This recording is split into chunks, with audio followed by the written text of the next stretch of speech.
The Italian Renaissance, part of an era of great cultural change and achievement in Europe that spanned the period from the end of the 13th century to about the 17th century, marked the transition between medieval and early modern Europe. During the Renaissance, falconry reached its moment of maximum splendor at the courts of the families Sforza, Este and Gonzaga, where spectacular hunts were organized, becoming the subject of gossip and envy in all other European courts. The Sforzas ruled Milan during the first half of the Renaissance era. They built many castles on their lands, many of which, such as the Sforza castle in Milan, Pavia and Vigevano, were surrounded by magnificent enclosed parks, full of game of every type. Chronicles of the time mentioned roe deer, ibex and hares in addition to partridges and cranes. Pavia was famous for its immense enclosed park of over 13 square miles. In addition to the many varieties of birds, deer, fallow deer and wild boar, specimens of costly exotic animals were also kept there, including leopards and lions. Busavalle was the favorite falcon of the Duke Gian Galeazzo Maria Sforza.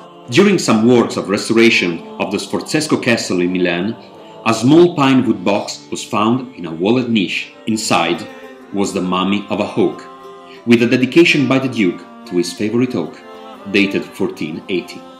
The Gonzagas were the reigning dynasty of the Mantuan territory from 1328 to 1707. The Gonzagas acquired the gyrfalcons, goshawks, sparrowhawks and falcons whenever they could.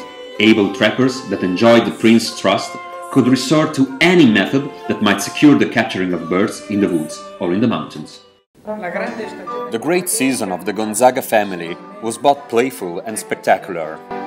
Falconry, I believe, may fall between these elements, and was a ritual attended by the Gonzaga family at all times. Because falconry expresses the recurrence of war in time of peace, and because it's fun. But the word fun is very simplistic compared to the phenomenon of falconry. My search of this particular historic period, covering the 400 years of the Gonzaga domain, was done not on what was already written,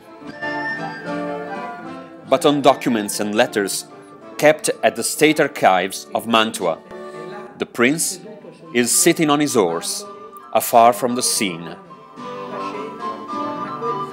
But the hawk that flies high in the sky, diving fast on its prey, is none other than the prince himself, a different kind of nobility. Looking at the oak in the sky, looking at its wide maneuvering, the prince is looking at himself. Domenico da Milano is the chief falconer of the Gonzaga court. His role is to constantly inform the prince of what happens at the time of the mude, the shedding of the feathers. In short, the falconer tells the prince his everyday life. It can be said that Francesco Gonzaga II was friend with the Turkish Sultan Bayezid and exchanged gift of mares with him, receiving the famous Arabian horses which were then breeded with the local horses, La Raza Nostra de Casa. In 1521, Francis II writes of a white gyrfalcon, an extraordinary animal in appearance, but notes that it is not worth much as a hunter, this white zirifalco. It does not fly, does not follow the lure, does not chase the birds. Other falconers also say that this oak was not suitable for hunting. But this was not important. The prince could show off on his glow an animal so beautiful, a pure white gyrfalcon.